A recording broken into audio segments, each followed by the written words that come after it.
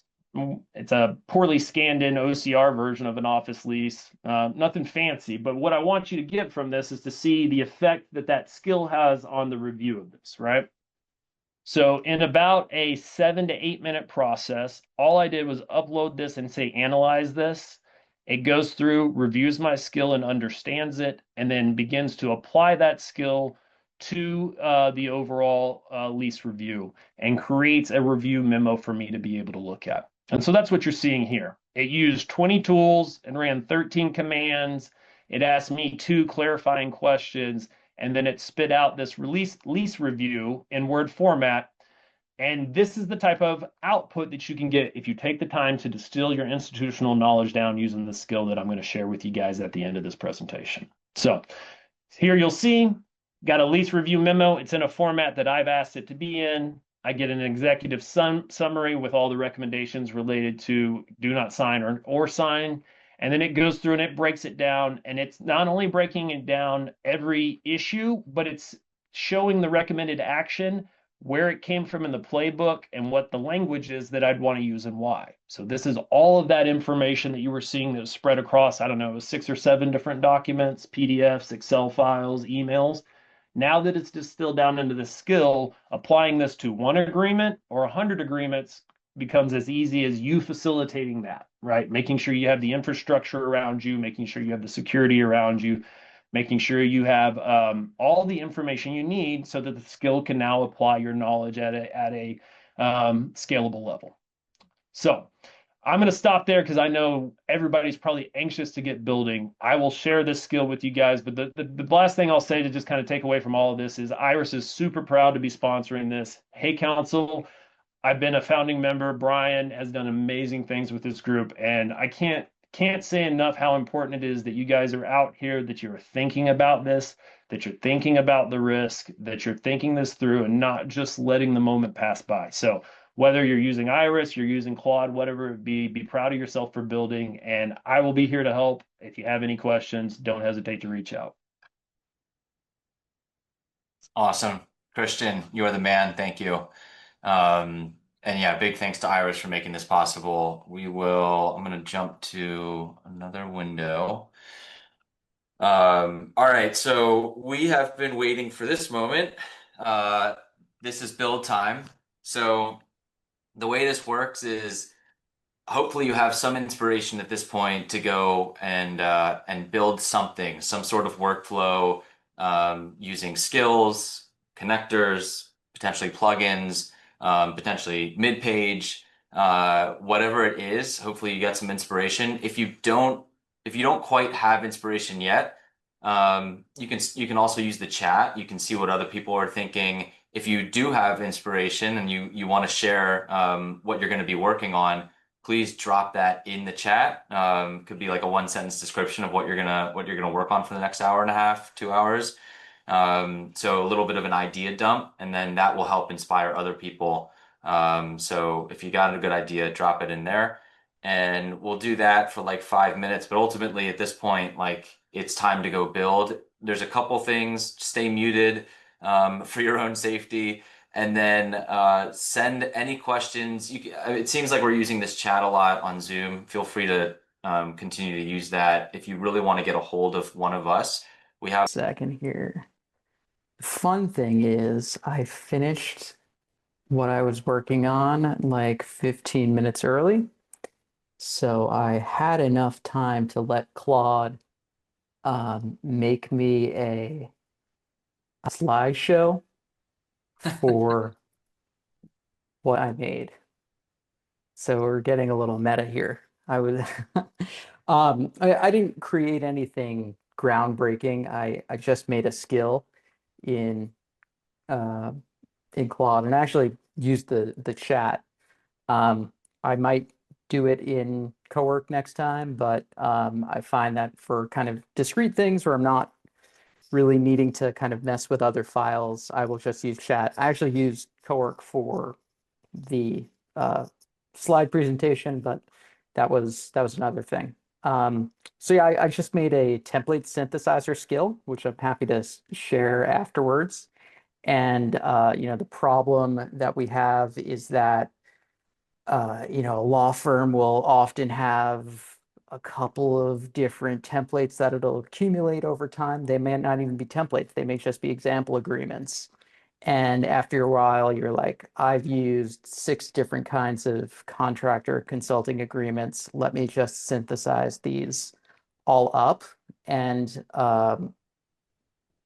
make intelligent decisions about how to make choices between conflicts between those agreements, gaps in those agreements. So I just kind of talked about the workflow that I'd want to have. And so it kind of this basically does is the skill will take you through a step-by-step process. So Claude, through the description and the skill, will recognize that you want to be synthesizing a bunch of agreements together into some output. It will prompt you for context on what you want if it hasn't given it to you, if you haven't given it to it. You'll load in some documents if you have them. Then it will kind of analyze what it's got there to see, like, what are the conflicts, what are the gaps, and then it frames up for you in section 4 of phase 4 a set of decisions to make. It's like, this template said this template treated it a different way. What do you want to do? And based on those decisions, it'll put together an outline for you that you can vet kind of section by section. You vet the outline, make some tweaks. And then kind of the last part, which actually seemed to be the heaviest part, is the drafting. And what I had it do was create kind of a priority tree. So first it will look for exact language from one of your agreements if you selected that. If they needed to be synthesized, it can, as like a backup, make a logical combination of 2 agreements. And then as a last resort, it can draft something from scratch. And then I gave it instructions like, when you're drafting from scratch, try for clarity, precision, brevity, and plain English. And if those are in conflict, go in that order. And then it's going to spit out for you a draft in Word, and then call out any notes on the draft, including anything that it drafted from whole cloth. The other thing worth mentioning was that I have 3 kind of modes here, where it's kind of direct from model if we're just using one template agreement, and we have one example that was maybe a contract but not templatized. So we can do it kind of in tier 1 from one model. Tier 2 is synthesized from like multiple either templates or examples, or oh, I'm sorry, this is the language piece. I skipped through some stuff. Yeah, these are my modes. Sorry. Synthesis was 2 or more agreements. No precedent mode was you don't have anything, just Claude, use your training and give me a proposal for how to do this template. And then express mode is, I want an agreement, just give it to me. I don't want to go through this whole process. So I have this skill. I will be happy to share it afterwards. But yeah, in an hour and a half of focus, I was able to get that done, and then was able to take my extra time, bring the skill and my brand and my website into Cowork, and make this slideshow about what I did. That's what I got. Super cool. Love it. I always felt like, yeah, I guess the olden days, maybe before all these tools, it's like you have a binary decision. It's use a template, or I don't know how many times it was like draft from scratch, but essentially it's like use a template or go put it together yourself somehow. And this is like the intermediate step where you can actually, it's like identify where the gaps are in the template, and then let's address those gaps with existing language or drafting from scratch. But it's like It's a brain on top of a template, which is really, really cool. That's right. Yeah, and you can use it either to make yourself a new template going forward that you or your firm can use, your client can use for themselves, or you can just trot it out just in time if you're kind of drafting an agreement from scratch there. You can kind of start by templatizing something and then fill in specifics. And I'm going to work on a skill for that next. Awesome. Cool. Thanks for sharing, Ryan. Awesome. My I pleasure. love the fact that you use Claude to throw together the slideshow. All right, Max, who we got next? We have Fariz.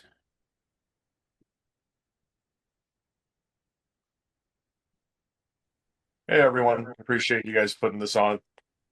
I'm Faraz, just a little background. I'm a commercial litigator and fractional GC in Chicago, working with Claude since about December.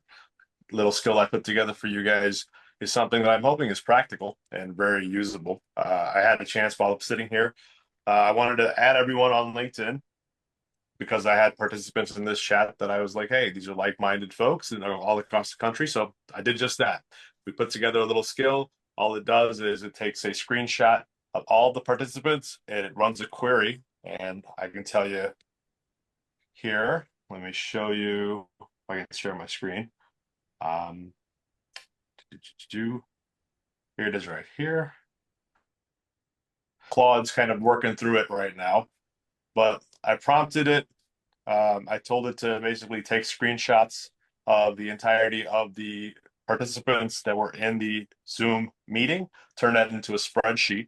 And then once it captured that, I said, hey, go through it and basically do a query online, check if these guys have LinkedIn profiles, their websites, what practice area, what city, state, zip they're in, email addresses, or a partner, whoever the firm principal is. Clean that up, kick that back to me. Once you do that, then I'm going to have you go ahead, go right back to LinkedIn where I have already logged in my LinkedIn instance. And then I want you to just start adding people and send them a quick note. It went through, it asked me, hey, how do you want me to deal with people that are not found? Or how do you want me to do this? How deep do you want me to get into detail with people that have, for example, you can see here like note takers or firm names that maybe are assistants that are watching on behalf of a firm. And I said, let's keep it simple. Let's ignore the note takers. And if we can glean from a name, there's a firm involved. Let's go figure out who that firm is and just find out who the principal is and let's plug them in and we'll connect with them. So I went and did that. And then once we did that, then I told it to go into my LinkedIn instance and Chrome and start adding them to my LinkedIn. It figured out pretty quickly. I don't have a premium LinkedIn account. I have a regular LinkedIn account. So one of the challenges it ran into was, hey, there's currently a limit on how much personalized notes you can send. There's 5 a month. What do you want to do? Do you want to send it with a note? Because then they'll be gatekeeped. Otherwise, you can just connect without a note. So I said, hey, let's push through this, connect without a note. And that's exactly what it did. It went through, and if you've probably been on this for the last hour and a half, you probably have got a LinkedIn request from me. So long as you haven't logged off when I started doing the screenshots, I guess. And that's it. That's the entirety of the skill. The next level of this skill I was going to do was go to the Discord and do the exact same thing. It just data scrape from there. It is a skills file. So when you go to your Claude and you take a look at the outputs, here it is. Zoom to LinkedIn.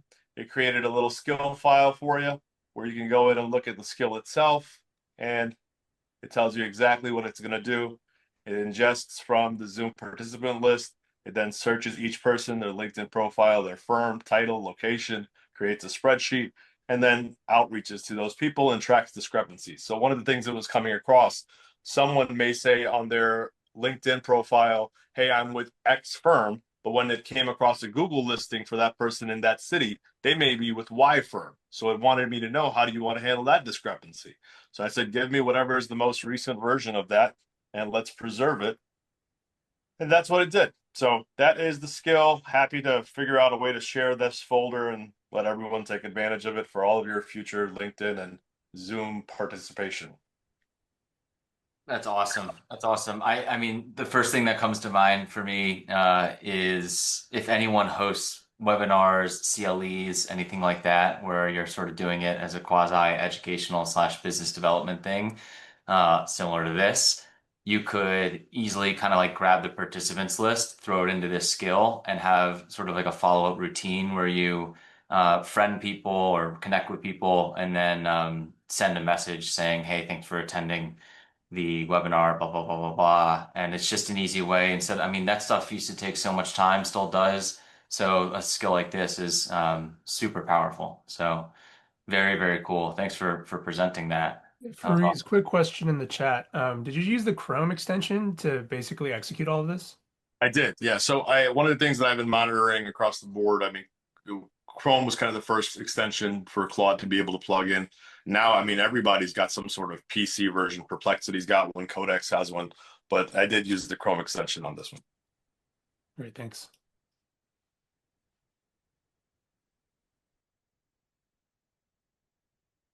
Very cool. All right, who we got next, Max?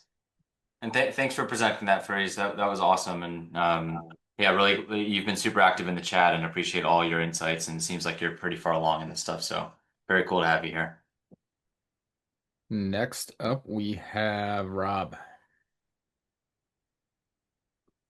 Hello. Let me see. It's actually just finishing up here. You should be able to see me, and I'm going to share my screen right now.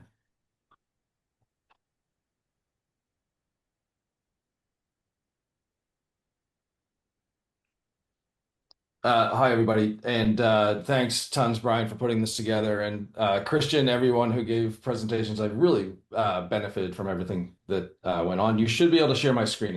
Or it should be able to see my screen. Is that correct? Yes. Thank you. I was ambitious and decided to try to put together one of the skills that I do on a daily basis, and that is incorporation of companies both in Canada and the US. And I got bloated as well as I was going through. I was like, well, we'll do a Delaware C Corp or a Canadian company, and either be for a lawyer or for a founder. And then I added LLC, and then both Canadian federal corporation and Ontario corporations. And so it's a formation skill. I have two skills, one for a founder or two for a council. And then I got confused. So I was building it within Claude Cowork, and it gave me all the files and everything, but they weren't skills. And so now I've uploaded them as skills, and I literally haven't run it yet. But so you may be able to help me. So I think it's now a skill. And so let's see if it's a skill. So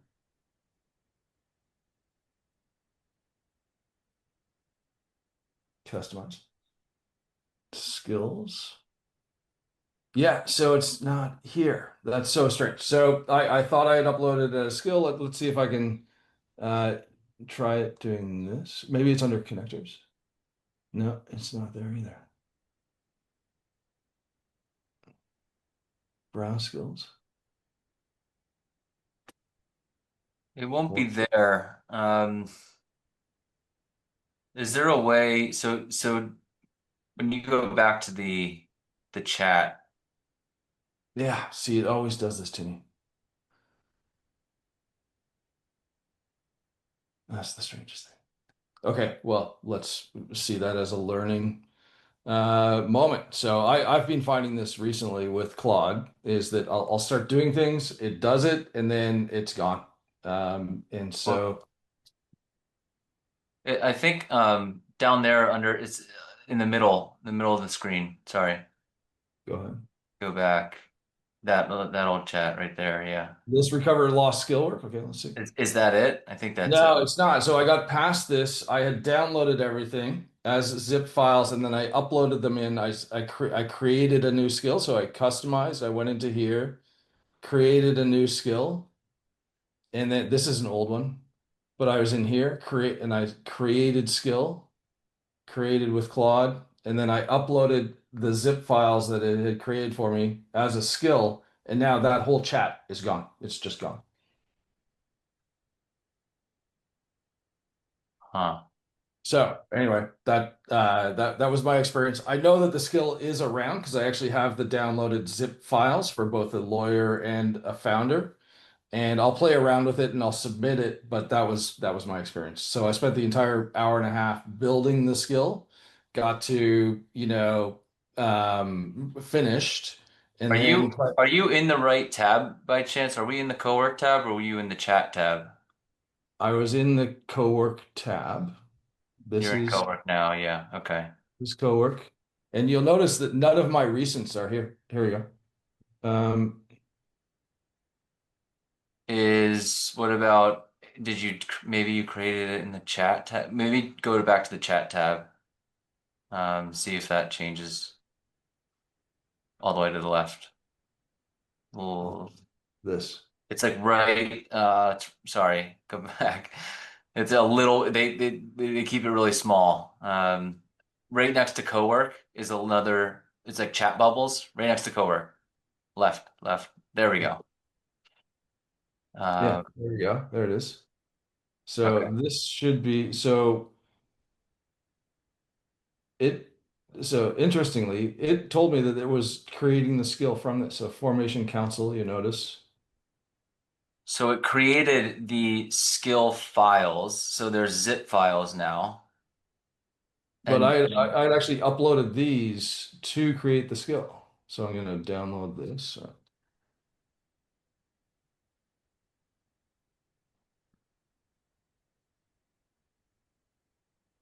I think this is just my hunch. What you would want to do is download the individual skills and then probably I don't know why it's doing it this way, but you really would want to be in the Cowork, I think in the Cowork tab when you started this process.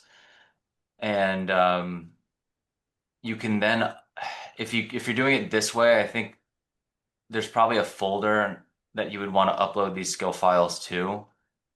So that they would actually come up inside your like inside when in that customize they would actually show as a skill and you could use slash commands to summon them. But right now as it is, like they're not really They're not there. skills. They're Yeah. not really where they need to be. I'm just Max, I don't know if you Yeah. if you can articulate it better than I can because you're probably more of an expert on this than I am. Yeah, Rob, what I would do is, so you just downloaded the zip of all 4 skills, it looked like. I would just upload it to Cowork here and say, hey, unpack this zip and add these skills to my coworker or something along those lines and let it debug that for you. Okay, I'll give that a shot. Let's move on to someone else. Thank you for your help on all of this stuff, and I'll report back with a little Loom video once I get it all done. Thanks, you guys. Awesome. Live troubleshooting is helpful for everyone, so thank you. All right, who do we got next? We got Cassie. Cassie. All right. Hey, friends. So I'm a biotech attorney. I do patents and regulatory and licensing around healthcare and agriculture. And a lot of times I work with companies that get into trouble with the FDA in various capacities. So what I did was build a tool that goes to the FDA's website, and let me share my screen here, and grabs and summarizes all of the warning letters that folks can get a copy of. Let's see, I think I'm sharing my entire screen, which I don't want to do. I'm looking for just Safari.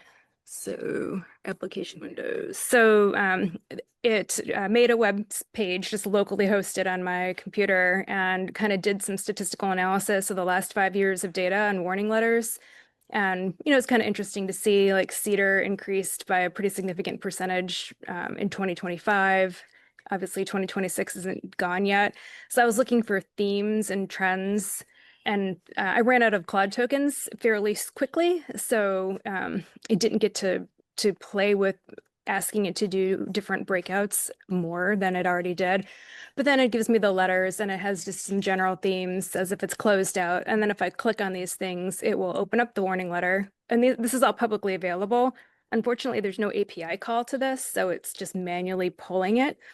But then you can look at the letter and you can see exactly what the issue was. And I find this useful when I'm advising clients. And I would just manually go into here from time to time before to say, hey, they're trending on enforcement against compounding pharmacies for these particular reasons. We should be cautious and make sure your compliance is up to date on everything to avoid the letter situation. Or I've also used this where my client gets a warning letter and then I go in and see who has had a similar letter and how they responded and what was going on there. So it unfortunately only had the last 5 years of data, but this is where I ended up. And can you see my Claude window now? Yep. Yep. Okay. So when I started, because I have an OpenClaw setup, I had a Mac Mini and I ran out of memory and upgraded to a Mac Studio, and so I typically do this kind of stuff through my OpenClaw setup and agents, and I use Opus and Sonnet, but I also use OpenAI and Codex and local models. So I haven't really played around with Claude Cowork before, so I limited myself to Claude Cowork. So I ran out of tokens here, but what happened was I didn't have it set up to browse the internet, and then I figured out that I had it in a sandbox and I didn't have the right allow list set up, and I gave it, data access to get to everything, which I'm not sure how I feel about from a prompt injection perspective, but I did for this project.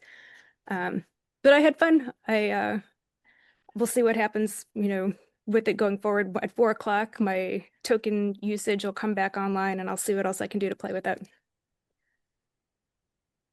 Very cool. Yeah. So you have obviously a lot of experience using a lot of different models and tools. And what's your general take on how much you think you'll use Cowork versus the other ones that you're more familiar with? I haven't played around with Codex at all. Yeah. Just 'cause I just feel like I'd rather learn to use one tool versus use multiple. But yeah, I'm curious your thoughts Yeah. there. So after this afternoon, I just have a Claude $20 a month plan. I'm going to upgrade to the more secure version because my Mac Studio is basically, for all intents and purposes, almost air gapped. It doesn't have my personal calendar, no client files, right? But for security reasons, I ask it to do stuff, but it's usually it's not to do with client data. I won't give it my email, my calendar. But with the connectivity features that Claude Cowork has, it's totally worth it because then I can hook it up to Microsoft 365 and have it. I use Copilot right now for some of that, but I think Claude is going to be better suited for what I'm wanting to do. And then I can, potentially use Claude with that. So we'll see how that goes. Awesome. So yeah, I think it's different from the other agents in that regard because you can have it on a computer and have it sandbox, but still give it access to confidential information. Mm-hmm. Great. Thanks so much for presenting. Thanks. Next up, we have Yit Dang.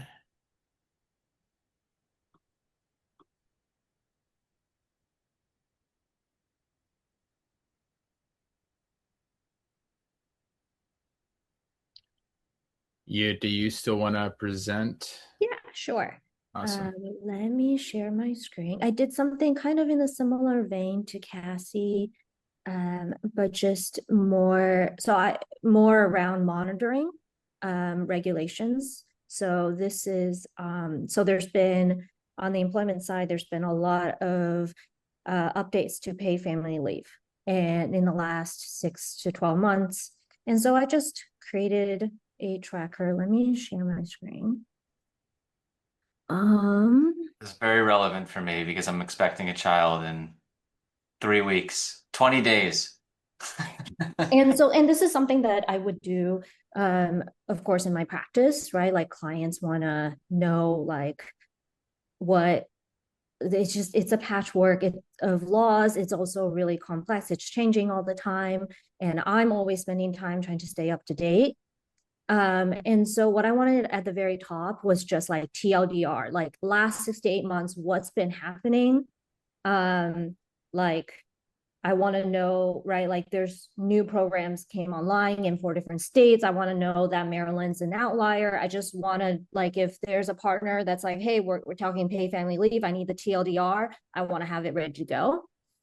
The second section is like my resources. So I have like one bucket of just, these are the evergreen resources that I just want to have on my fingertips. The latest updates. So like there's just, I want to know who's writing about this. And I told Claude, like, reputable sources, some of the sources, you know, that I like. And I didn't have time to vet all of them, but looking at them, most of them are sources that I know of. And then there's like law firms that do multi-state trackers for this. And that's always been a really useful resource for me as a starting point. And so I said like the most thorough and ones, I want you to list them for me. And then I created this tracker. You can filter by status, like what was expanded, what's live now, any kind of delays, employer size. And of course, like you can, what I would actually do here is like be able to select the state if I'm working with a certain like client and I want to see only the states that are relevant to them. And then here I just have a chart. I have a chart knowing like what TLDR, what are the benefits. And I told Claude, and this was I didn't know how well Claude was going to be able to do this. I said, everything you like put in this chart, I want to link to either the statute that says this or to the like government website FAQ page. And I clicked around a bit and it was not bad. It really was not bad. And so this is where like the time would come in for me to like go through and make sure that generally speaking, it's pretty accurate so that I can like run this again and rely on it. And then, yeah, and it tells me like recent changes. And then of course, I want my citations. So yeah, that's what I worked on. I, would package this up as a skill and then my team can use it. I can then use it for other types of employment law issues. And can I ask a quick question? Was this mostly done via Cowork or Code? Yeah, Cowork. It was done on Cowork? Yeah, I am more familiar with Code because I build apps, but I limited myself to Cowork on this one. Very cool. And it created this in like this is HTML? Like how did HTML. Okay. So I can, let me see. Let me show, I just want to be, let me share settings. No, not share settings, just share. What can I do? This is my Claude code. Give me 1 second. No worries. Oh my goodness. This is what happens when you have so many things on your screen. At least you're not sharing all of your email. Can we delete that part from the recording, please? Yeah, don't worry. I'll figure out a way. Thank you. I have the Safari, but I don't have, is this Claude? I saw it all. I saw all the emails. Is this Claude? Do you see Claude? Yeah, we can see yes. Claude now. Okay. So yeah, it's super easy. Like it's just like in Cowork, like you instead of creating like a Word doc, it's gonna create this.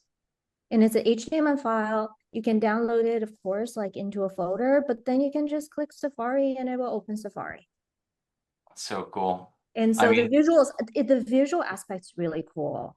What I've also just sort of done too is like sometimes I'll like did I stop share? I did stop share.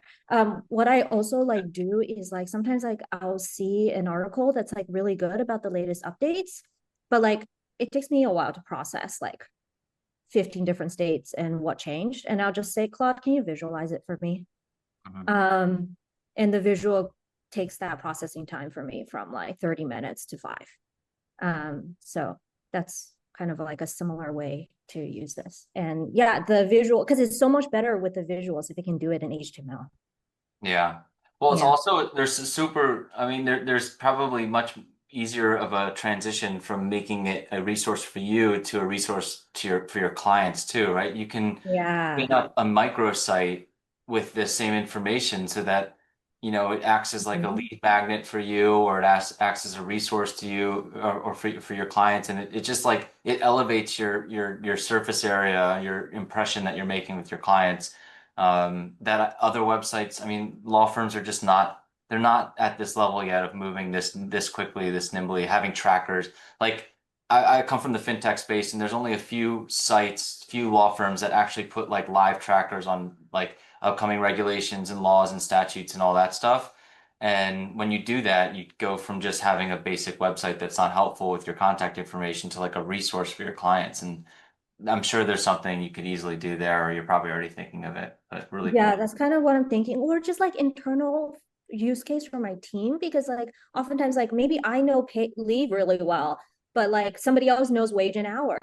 And I'm also in California, and my Texas you know, um, like my Texas colleague may want to know specific things about California. So it can start to build out kind of like a knowledge base of me.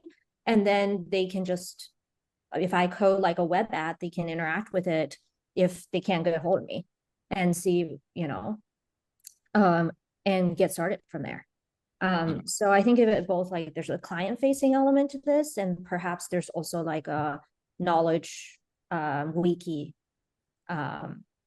part of this as well. So that's kind of where I'm thinking and where my head's at. Awesome. Super cool presentation. Thank you, Yo. Sure. Excellent. And then I think our last presenter, unless I missed someone, is Mike. And if anyone else wants to present, just ping in the chat still, and we'll get you in the list. Hey everybody, I've got a quick one to show you. Can I share my screen?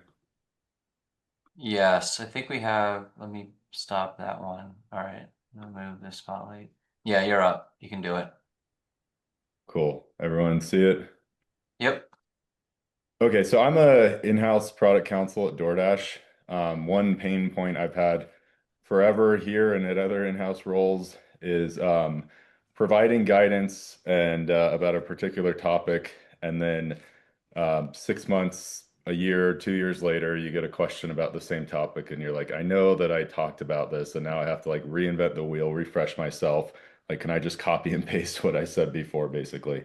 Um, and I've tried to build systems in the past to like store my to do essentially this like a legal vault, but like going through the process of actually being intentional about sharing everything and refining it and keeping it organized, it just the juice wasn't really worth the squeeze, frankly. But I built this.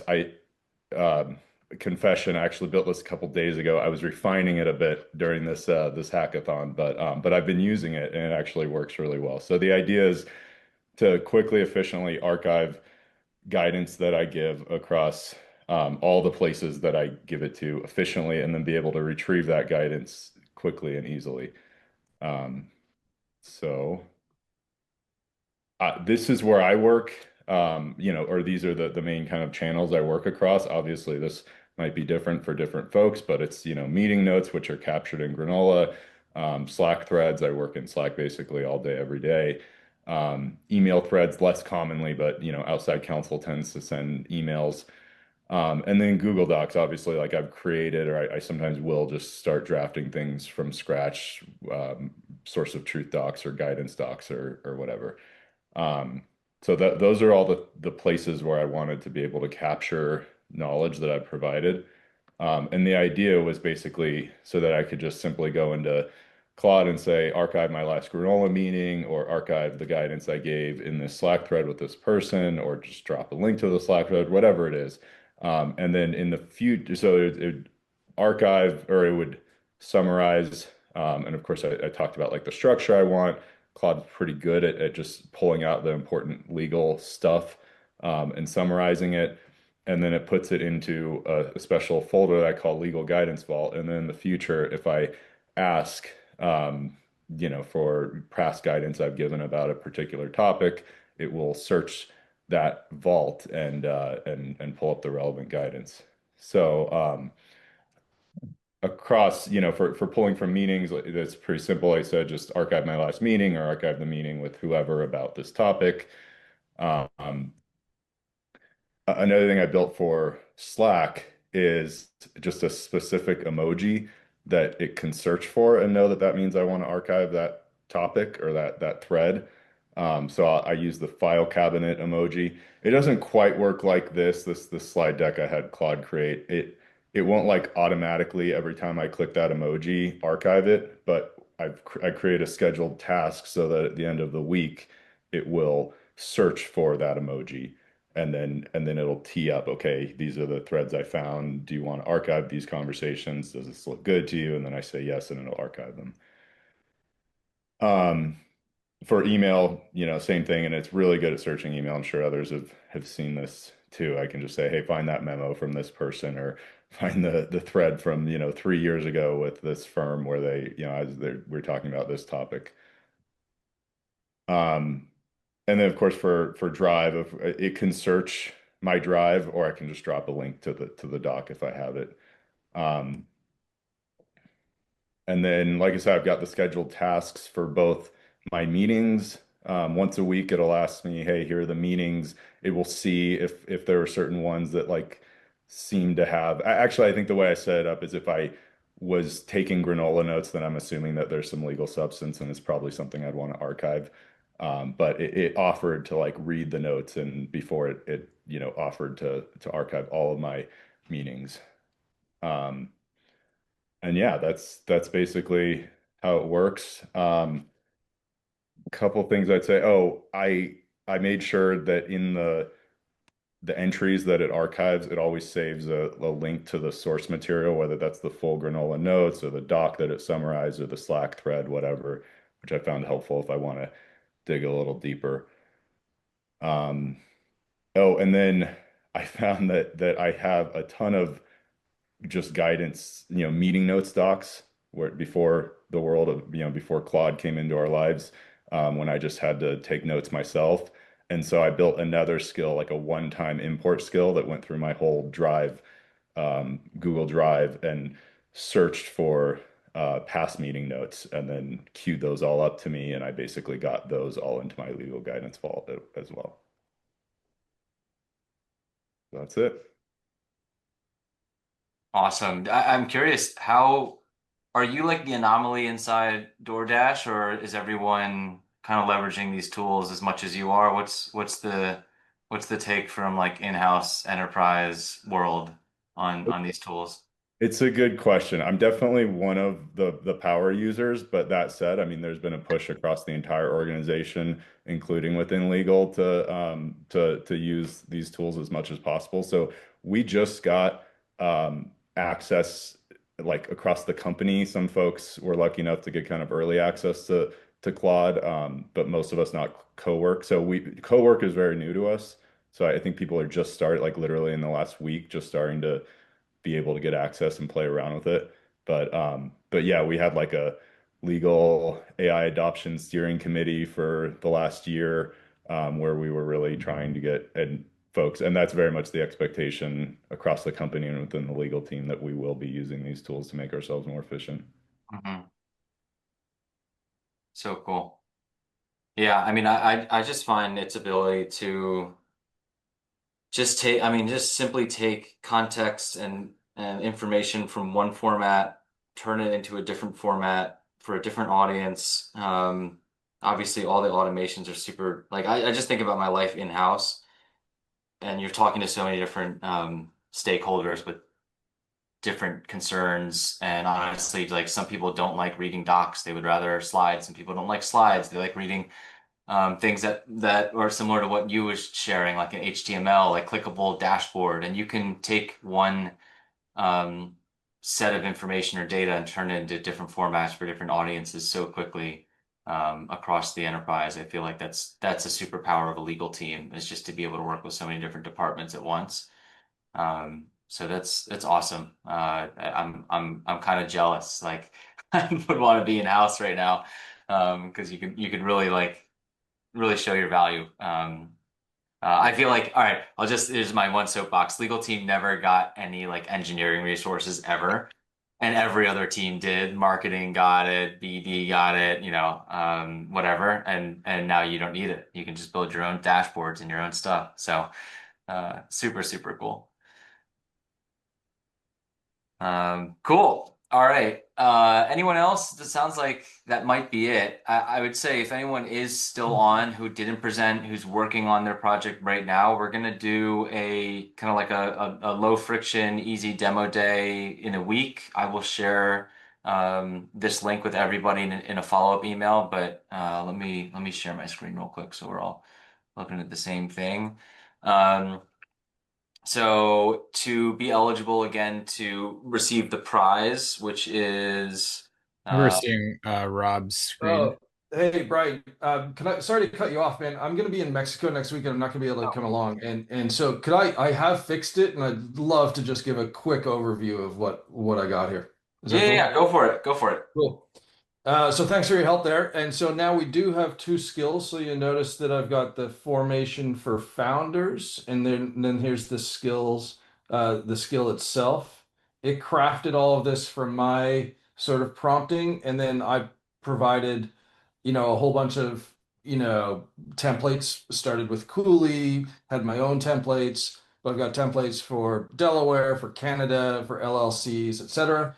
And then it goes through a sort of process for founders to deliver lawyer-ready documentation for any jurisdiction that they want. And I can show you that. Or we've also got one for lawyers that then it asks all the relevant questions for a lawyer setting something up. And let's see if I can go back to my chat where I actually did that. But actually, I don't think I'll be able to. So why don't I just start a new chat?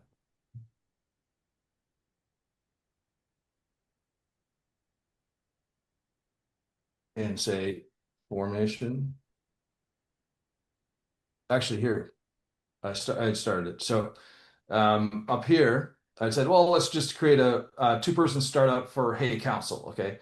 And so it goes through, it suggests all the things that I should check, conflicts checks, etc., trademarks, etc., and then it starts thinking about, okay, well, what are all the relevant questions to determine what entity the group needs, and then here's the potential entities, and then the potential red flags. I thought that was super great.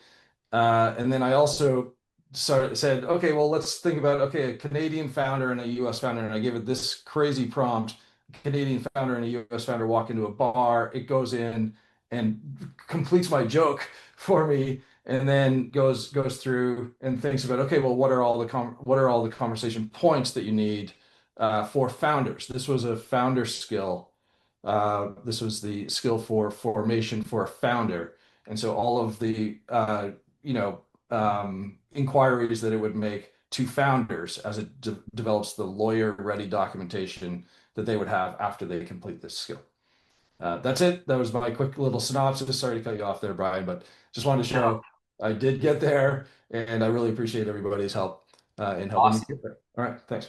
Cool. And thanks for jumping on and showing it off. I mean, I find the cool thing is just building and creating things, and if you're confident enough to show things, all the better, but definitely don't need to. I think just for so long, again, lawyers haven't been able to like create things other than documents, and now we get to actually create cool things like this. So I think it's a lot of fun, and this will be the first of many, I think, things that we do.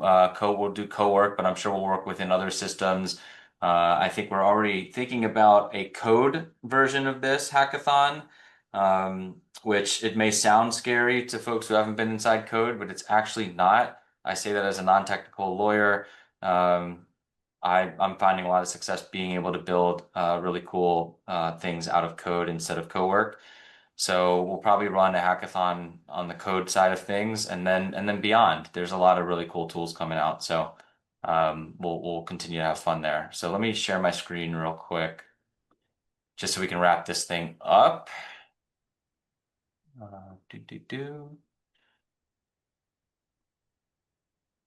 All right, move past this. And all right, so again, if you want to submit your project, do so within the next week. And I will share, you don't have to copy all this stuff. I will share all this via email. So everyone who's participated will get an email with submission instructions and some other follow-up items. And yeah, and then come to our demo day if you want to see some more projects on April 29th, get more inspiration, see what others have built in a week. Please stop on by. And that's really it. I want to do one more shout out to Iris, who again made this whole thing possible. They're our sponsor. Definitely give them a look and go check out their website if you want to give them a test run. I know Christian and the team will be there to work with you on getting you all set up, and you get 15% off with our discount code. So go check them out. They're awesome. The team's awesome. I know a lot of them. And again, we're super grateful for their participation here. And I think that's it. It's the last slide. So for those who hung around, thank you. And really awesome doing this. And I want, we'll get used to doing these types of things so that we can educate better, and try more tools out, and just, yeah, give us the space, I guess, to dive in on all these tools. So you'll hear more from me in terms of setting up new hackathons or builder workshops on all these fronts. But big thanks to all the people who actually came out and helped me put this together. Max Kruger spent a lot of time putting together both the slides and getting ready to present. A lot of prep work went into this. Mike, Christian, Rachel, and Victor, thank you for doing your presentations. Nitesh from MidPage, thank you as well. And God, I hope I'm not forgetting anybody, but thanks to everybody who actually jumped in here and presented at the end and stuck around. This is cool. So we'll do it again soon, I promise. But that's it. I don't have any play out music though. I guess I can pull my phone up and do that, but feel free to go about your day, and please submit some projects. I want to see those. That'll be really cool. $250. See y'all. Thanks, Brian. Thanks. You're welcome. See y'all. See you, Cassie. Bye.